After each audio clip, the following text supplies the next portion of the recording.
Paunti ng paunti ang nakikinig doon sa live transmission ng impeachment trial sa Senado, no? Para bang ang mga tao ay either hindi nabobore o hindi natutuwa doon sa yung ordinaryong mamamayan na ngayon ay binabagabag nitong patuloy na lumulubog na ang halos 4 na milyong Pilipino sa baha. Ang laging sumasariwa sa kanilang isipan, napakaliit naman pala nitong tinatanong, iniimbestigahan dito kay Vice President Inday Sara na hanggang sa ngayon ay hindi naman nila mabigyan ng linaw na tunay. Samantalang napakalinaw sa pananaw ng lahat ng tao ang trilyong piso, bilyon-bilyon, daang bilyong piso na winaldas dito sa mga flood control projects at iba't iba pang mga corruption scandals. Tingin nyo po, nakaapekto na ng husto kay Vice President Sara Duterte itong mga nabubunyag sa impeachment court, or lalo lang nadadagdagan yung kanyang political capital dahil hindi pa malinaw kung meron nga ba talaga siyang nagawang kamalian na impeachable offense? Unang-una, Admar, pinasuri ko sa mga wika nga parang fact checkers, no? At lumalabas na paunti ng paunti ang nakikinig doon sa live transmission ng impeachment trial sa Senado, no? Para bang ang mga tao ay either hindi nabobore o hindi natutuwa doon sa mga balitaktakan na masyadong legal, masyadong technical, o di kaya ay dahil nga sa hirap ng buhay, imbis na manood ng impeachment trial, kung paano na lang sila kakahig para makatuka miski na kaunti. No, yun ang tingin kong unang observation diyan sa impeachment trial. Pangalawa, it may be too early for us to determine, no, kung talagang naapektuhan ang public approval rating ni Vice President Inday Sara nitong nangyayaring impeachment trial, no? Kasi ngayon ay panahon pa para ang prosecution team ay maglahad ng kanilang ebidensya para sabihin siya ay may pagkakamaling nagawa at hindi pa talaga naglalahad ang depensa ng kanilang ang kanilang defense, no, para kay Vice President Inday Sara. At nakikita naman natin na so far nasasagot na mabuti ng mga batang abogado ni Vice President Inday Sara yung mga paratang na ginagawa ng prosecution panel at ng kanilang mga witnesses, no, na kuminsan ay halatang-halata na either coached, kung basta pinag-aralang mabuti kung ano sasabihin, pero nahuhuli naman na either nagsisinungaling o di kaya ay hindi naiintindihan. Wika nga ng mga senator judges kuminsan at pati ng presiding judge, no, na si Senator Chis Escudero, kuminsan yung competence o competency ang tawag nila ay kulang, no. So ganun pa lang sa ngayon ang aking pananaw.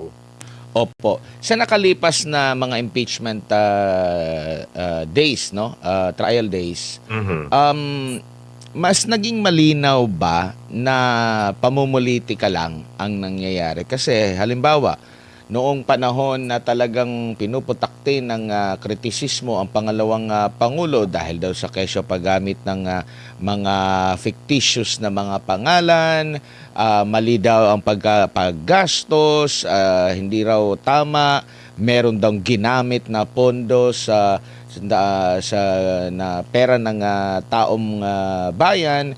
Pero kung susumahin itong sa 15 araw, hindi naman pala bawal.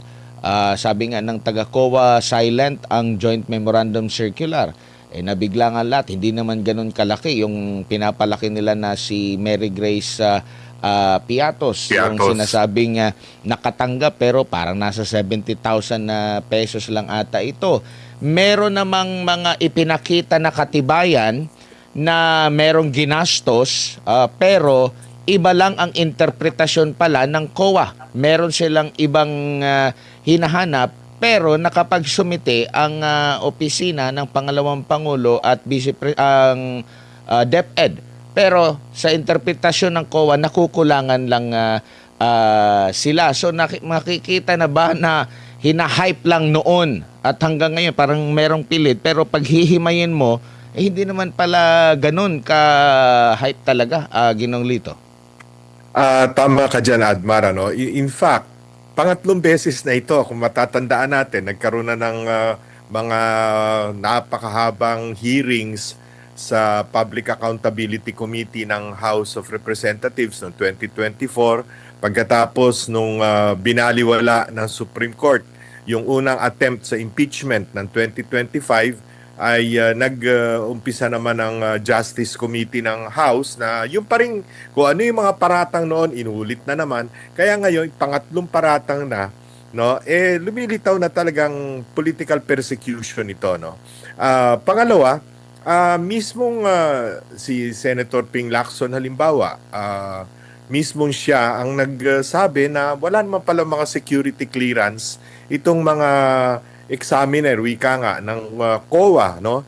Dito sa punto ng confidential and intelligence funds. So therefore, hindi nila naiintindihan yung talagang purpose ng confidential and intelligence funds, ang paggamit nito. So ang kanila parang parang paper parang accountant, yung accountant na tinitingnan lang, medyo mali ito, medyo mali ito. Pero hindi naiintindihan yung talagang dahilan kung bakit nagbibigay ang pamahalaan ng confidential and intelligence funds sa ilang mga ahensya, kasama na ang DepEd at ang Office of the Vice President. At pangatlo, Admar, para sa ordinaryong mamamayan, palagi kasi yung mga nagsusuri na mga sabihin na nating mga politically inclined, no? Yung mga nagsusuri, naghahanap yan ng kung ano-anong butas.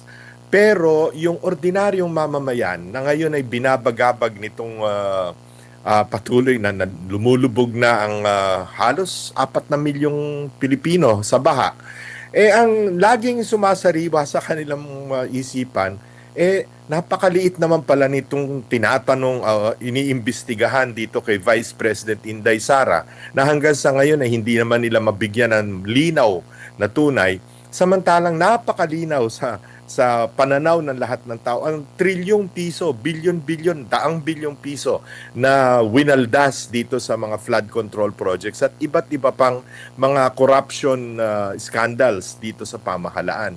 So para sa ordinaryong mamamayan tuloy, ang nangyayari, bakit ninyo pine-persecute itong aming Vice President samantalang kayo mismo mga prosecutors, yung mga congressmen na nandoon, sila mismo yung kanilang mga distrito ang siyang binabaha ngayon at sila mismo ang siyang di umano ay kasangkot dun sa paglilipat ng pondo ng bayan para sa mga anomalous projects kasabwat ang DPWH. So, ganun ang tingin ng taong bayan